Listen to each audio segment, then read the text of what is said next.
Assalamu alaykum hurmatly men көрчүлөр. Men kecha sizlerge uşul сүрөттү чыгарып, ana жеңил уна кайсы багытка жүрө алат деген суроо узаттым эле. Пикирлериңерди комментарийга жазыпсыңар, жазгандарга ырахматчылык билдирем.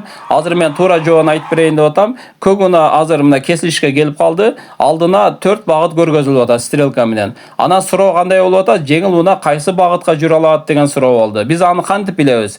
Биз жол белгиге жана светофорго карайбыз. Азыр бул жерде эки белги турат. Оң тарапта тыюу салышы белги турат, солга бурулганга тыюу салып атат, анан анын жанында негизги жол деген да белги турат. Демек, азыр көк унанын бараткан жолу негизги жол экен. Андан сырткары бул жерде светофордагы кызыл болуп күйүп жүргөнгө тыюу салып атат, бирок кошумча секциясы менен стрелка түрүндө солго жүргөнгө уруксат берип атат. Ошондо көк уна кайсы багыттарга жүрө алат? Светофордун кызыл чырагы күйүп тургандыктан көк уна оңго бурула албайт. Түзгө жүргөнгө да болбойт. Кошумча секциясы менен солго бурулганга уруксат берип атат. Бирок оң тараптагы тыюу салышы белги солго бурулганга тыюу салгандыктан солго да жүрө албайт. Ошондо кайсы багытка жүрсө болот? Артка кайрылса болот. Себеби тыюу салчу белги солго бурулганга тыюу салган менен артка кайрылганга тыюу салбайт. Ошондо жеңил уна кайсы багытка жүрө алат дегенде Г багытына деген жооп тура болду.